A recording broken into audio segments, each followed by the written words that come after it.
આકાશવાણી અમદાવાદ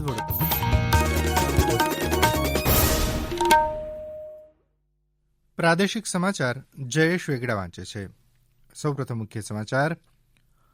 મુખ્યમંત્રી વિજય રૂપાણીએ 6 અબજ 44 કરોડ રૂપિયાના ખર્ચે તૈયાર થનાર સૌરાષ્ટ્રમાં ચાવડ પાઇપલાઇન યોજના અને બનાસકાંઠામાં 2 અબજ 41 કરોડ રૂપિયાના જૂથ પાણી પુરવઠા યોજનાના ખાતમુહૂર્ત કર્યા. કેન્દ્ર સરકારે ગુજરાત સહિત 15 રાજ્યોમાંથી 3 કરોડ 36 લાખ મેટ્રિક ટન ડાંગરની ખરીદી કરી. રાજ્ય સહિત સમગ્ર દેશમાં ગઈકાલે ભારતીય બંધારણના ઘડવૈયા ભારત રત્ન ડોક્ટર ભીમરાવ આંબેડકરની 64મી પુણ્યતિથિ મહાપરિનિર્વાણ દિવસ પ્રસંગે તેમને શ્રદ્ધાંજલિ અર્પણ કરવામાં આવી. અને રાજ્યમાં કોવિડના દર્દીઓ સાજા થવાનો દર વધીને 91.42% થયો. સમાચાર વિગતવાર. ગુજરાત સરકાર રાજ્યના ખેડૂતોની વીજળી અને પાણીની જરૂરિયાતો પૂર્ણ કરવા પ્રતિબદ્ધ છે. મુખ્યમંત્રી વિજય રૂપાણીએ ગઈકાલે 6 અબજ 44 કરોડ રૂપિયાના ખર્ચે તૈયાર થનારી નાવડાથી ચાવડ પાઇપલાઇન યોજનાનું ખાતમુહૂર્ત કરતા આ મુજબ જણાવ્યું હતું. તેમણે કહ્યું કે આ યોજનાથી અમરેલી, જૂનાગઢ, પોરબંદર, બોટાદ અને રાજકોટ જિલ્લાના 1298 ગામો તથા 36 શહેરોને પીવાનું પાણી મળી રહેશે. શ્રી રૂપાણીએ નર્મદા યોજના આધારિત પાઇપલાઇન અને ડિસેલિનેશન પ્લાન્ટના સમન્વય થકી સૌરાષ્ટ્રને પાણીધાર બનાવવાની નેમ વ્યક્ત કરી હતી. પાણી પુરવઠા મંત્રી કુંવરજી બાવળિયાએ કહ્યું હતું કે આ યોજનાથી 5 જિલ્લાના આશરે 67 લાખ લોકોને લાભ થશે. તેમણે રાજ્ય સરકાર દ્વારા ખેડૂતો માટે કરાયેલ નાણાકીય ફાળવણી તથા હાથ ધરાયેલ લોકહિતના કામોની જાણકારી આપી હતી. દરમિયાન મુખ્યમંત્રી વિજય રૂપાણીએ ગઈકાલે બનાસકાંઠા જિલ્લાના ધાનેરામાં જૂથ સુધારણા પાણી પુરવઠા યોજનાના 241 કરોડ 34 લાખ રૂપિયાના કામોનું ખાતમુહૂર્ત કર્યું હતું.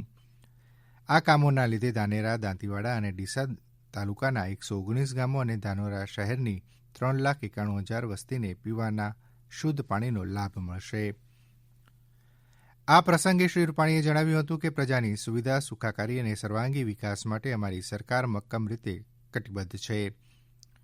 મુખ્યમંત્રીએ બનાસકાંઠા જિલ્લા માટે મહત્વની જાહેરાત કરતા જણાવ્યું કે 500 કરોડ રૂપિયાના ખર્ચે ડીસા અને લાખણી તાલુકાના 156 ગામોને નર્મદાનું પાણી અપાશે અને દાંતા તથા પાલનપુરના 152 ગામો માટે ધરોઈ ડેમ આધારિત સુધારણા યોજનાના 71 કરોડ રૂપિયાના કામો કરાશે.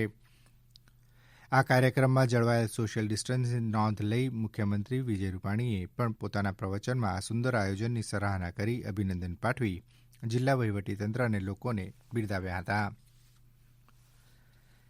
કેન્દ્ર સરકારે ગુજરાત સહિત 15 રાજ્યોમાંથી 3 કરોડ 36 લાખ મેટ્રિક ટન ડાંગરની ખરીદી કરી છે, જે ગયા વર્ષના આ જ સમયગાળાની સરખામણીએ 20.27%નો વધારો દર્શાવે છે. ખરીફ મોસમની ડાંગરની લઘુત્તમ ટેકાના ભાવે કરાયેલી આ ખરીદીના લીધે 32,92,000થી વધુ ખેડૂતોને લાભ થયો છે. કૃષિ મંત્રાલયની યાદીમાં જણાવ્યા મુજબ ગુજરાત સહિત 10 રાજ્યોમાં દ્વારા કરાયેલી દરખાસ્તના આધારે 45.24 લાખ ટન કઠોળ અને તેલીબિયાંની વર્તમાન ખરીફ મોસમમાં ખરીદીની દરખાસ્તને મંજૂરી આપવામાં આવી છે. રાજ્ય સરકાર દ્વારા ટ્રાફિક ગુનાઓમાં વાહન માલિક, ડ્રાઈવર, કંડક્ટર કે પેસેન્જર પાસેથી જ ડબલ દંડના બદલે હવે ગુના માટે જવાબદાર વ્યક્તિ પાસેથી જ દંડ વસૂલ કરવાનો મહત્વપૂર્ણ નિર્ણય લેવામાં આવ્યો છે. એક અખબારી યાદીમાં જણાવ્યા મુજબ માર્ગ સલામતી સુનિશ્ચિત કરવા અને આરટીઓ સંબંધિત કામગીરીમાં વધુ સરળતા લાવવા કેન્દ્ર સરકારના મોટર વ્હીકલ એક્ટ નંબર 32/2019થી મોટર વાહન અધિનિયમ 1988માં સુધારા કરવામાં આવ્યા છે. ટ્રાફિક ગુનાઓમાં ખરેખર જવાબદાર ડ્રાઈવર, માલિક કે વાહન સંબંધિત જવાબદારીઓ કાયદાકીય જોગવાઈઓ અનુસાર સ્પષ્ટ થાય તથા અર્થઘટનના ગૂંચવડા ઊભા ન થાય તે ધ્યાનમાં રાખી રાજ્ય સરકારના બંદરો અને વાહન વ્યવહાર વિભાગે ટ્રાફિક ગુનાઓ માટે ખરેખર જવાબદાર હોય તેની પાસેથી માંડવાળ ફી વસૂલ કરવાની જોગવાઈઓ નક્કી કરતો ઠરાવ બહાર પાડ્યો છે. રાજ્ય સરકારના મહત્વપૂર્ણ નિર્ણયથી નાગરિકોને ટ્રાફિક ગુનાઓ અંગે સભાનતા વધશે અને દંડની વસૂલાતમાં વધુ પારદર્શિતા આવશે.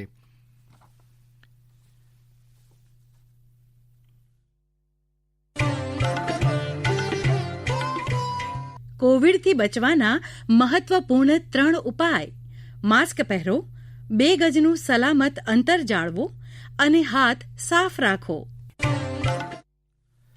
આ પ્રાદેશિક સમાચાર આપ આકાશવાણી અમદાવાદ વડોદરા કેન્દ્ર પરથી સાંભળી રહ્યા છો. ભારતના બંધારણના પ્રણેતા ભારત રત્ન ડોક્ટર ભીમરાવ આંબેડકરની 64મી પુણ્યતિથિ મહાપરિનિર્વાણ દિવસ પ્રસંગે ગઈકાલે તેમને શ્રદ્ધાંજલિ અર્પણ કરવામાં આવી. રાષ્ટ્ર નિર્માણમાં ડોક્ટર આંબેડકરના યોગદાન પર પ્રકાશ પાડવા માટે ગુજરાત રાજ્ય સહિત સમગ્ર દેશમાં અનેક કાર્યક્રમોનું આયોજન કરવામાં આવ્યું હતું. રાષ્ટ્રપતિ રામનાથ કોવિંદ, ઉપરાષ્ટ્રપતિ એમ વેંકૈયા નાયડુ, પ્રધાનમંત્રી નરેન્દ્ર મોદી સહિત અનેક અગ્રણીઓએ બાબા સાહેબને શ્રદ્ધાંજલિ અર્પણ કરી હતી. રાજ્યપાલ આચાર્ય દેવવ્રત, મુખ્યમંત્રી વિજય રૂપાણી, નાયબ મુખ્યમંત્રી નીતિન પટેલ સહિત અગ્રણીઓએ બાબા સાહેબ આંબેડકરને શ્રદ્ધાંજલિ અર્પણ કરી હતી. ભાજપ પ્રદેશ અધ્યક્ષ સી આર પાટીલ અને પ્રદેશ સંગઠન મહામંત્રી ભીખુભાઈ દલસાણીયાની ઉપસ્થિતિમાં વિડીયો કોન્ફરન્સના માધ્યમથી પ્રદેશ અનુસૂચિત જાતિ મોરચાની બેઠક યોજાઈ હતી. આ બેઠકમાં શ્રી પાટીલે ડોક્ટર બાબા સાહેબ આંબેડકરનું સ્મરણ કરી તેમણે દેશ માટે આપેલા અમૂલ્ય યોગદાનને યાદ કરી તેમને શ્રદ્ધાંજલિ અર્પણ કરી હતી. દરમિયાન પાટણમાં બગવાડા દરવાજા ખાતે રાજકીય આગેવાનો, કાર્યકરો, પદાધિકારીઓ, વિવિધ સામાજિક સંગઠનો દ્વારા પણ પુષ્પાંજલિ અર્પણ કરવાનો કાર્યક્રમ યોજાઈ ગયો. ડોક્ટર બાબા સાહેબ આંબેડકરના નિર્વાણ દિવસ નિમિત્તે છોટાઉદેપુર, ક્વાંટ અને જેતપુર પાવી ખાતે સામાજિક અંતર જાળવી, માસ્ક પહેરી, કોવિડ-19ની માર્ગદર્શિકાનું પાલન કરી ડોક્ટર બાબા સાહેબ આંબેડકરની પ્રતિમાને પુષ્પાંજલિ અર્પણ કરી શ્રદ્ધાસુમન અર્પણ કરવામાં આવ્યા હતા. તો રાજકોટમાં પણ ડોક્ટર આંબેડકરને શ્રદ્ધાંજલિ આપવાનો કાર્યક્રમ યોજાયો હતો, જેમાં રાજ્યના મંત્રી ધર્મેન્દ્રસિંહ જાડેજા, રાજકોટ શહેર ભાજપ પ્રમુખ વિમલભાઈ હથગરા સહિત મહાનુભાવો જોડાયા હતા. ગીર સોમનાથ જિલ્લામાં પણ વેરાવળના ટાવર ચોક પર આવેલી બાબા સાહેબની પ્રતિમાને ફૂલહાર કરી શ્રદ્ધાસુમન અર્પણ કરવામાં આવ્યા હતા. રાજ્યમાં કોવિડના દર્દીઓ સાજા થવાનો દર વધીને 91.42% થયો છે. છેલ્લા 24 કલાકમાં કોવિડના 1,458 દર્દીઓ સાજા થતાં કોવિડને માત આપનારની સંખ્યા 2 લાખથી વધુ થઈ છે. આ જ સમયગાળામાં કોવિડના નવા 1,455 કેસ નોંધાતા કુલ કેસની સંખ્યા 2,18,788 થઈ છે. અત્યારે રાજ્યમાં 14,695 કેસ એક્ટિવ છે. આ પૈકી 14,608ની સ્થિતિ સ્થિર છે, જ્યારે 87 જણા વેન્ટિલેટર ઉપર છે. છેલ્લા 24 કલાકમાં 17 દર્દીઓના મોત થતાં કોવિડના કારણે મૃત્યુ થનારની સંખ્યા 4,081 થઈ છે. આણંદમાં થયેલા જુદા જુદા 2 માર્ગ અકસ્માતમાં 2 વ્યક્તિઓના મોત નીપજ્યા છે, જ્યારે 2 વ્યક્તિઓને ઇજા થઈ છે. આણંદ જિલ્લાના અમારા પ્રતિનિધિ શહેર પોલીસ સૂત્રોને ટાંકીને જણાવે છે કે અમદાવાદનું એક દંપતી બાઇક પર નડિયાદમાં કામ અર્થે આવ્યું હતું અને ત્યાંથી આણંદ પોતાના સંબંધીને ઘરે જવા નીકળ્યા હતા, ત્યારે આણંદ શહેરમાં યોગી પેટ્રોલ પંપ રોડ પર પૂર ઝડપે આવી રહેલ એક કારે બાઇક સવાર દંપતીને ટક્કર મારતા દંપતી રોડ પર પટકાઈને ડિવાઇડર સાથે અથડાતા સારવાર અર્થે બંનેને અમદાવાદ ખસેડવામાં આવ્યા હતા, જેમાં પતિનું સારવાર દરમિયાન મોત નીપજ્યું હતું, જ્યારે પત્નીની હાલત હજુ ગંભીર છે. અન્ય એક બનાવમાં આણંદ બોરસદ રોડ જૂની અંધારિયા ચોકડી પાસે એક કાર ચાલકે બાઇક સવાર પિતા પુત્રીને ટક્કર મારતા ગંભીર ઇજાઓ થતાં પિતાનું મોત નીપજ્યું હતું અને 2 વર્ષીય પુત્રીને ઇજાઓ થઈ હતી. પોલીસ સૂત્રોના જણાવ્યા મુજબ પિતાને માથાના અને શરીરના ભાગે ગંભીર ઇજાઓ થતાં તેનું સ્થળ ઉપર જ મોત નીપજ્યું હતું. પોલીસે અકસ્માતનો ગુનો નોંધી આગળની કાર્યવાહી હાથ ધરી છે. રાજ્યમાં ઘણા સ્થળોએ લઘુત્તમ તથા મહત્તમ તાપમાન સામાન્ય કરતાં 1 થી 6 ડિગ્રી વધુ નોંધાયું છે. સૌથી ઓછું 13 ડિગ્રી સેલ્સિયસ લઘુત્તમ તાપમાન વલસાડમાં નોંધાયું છે.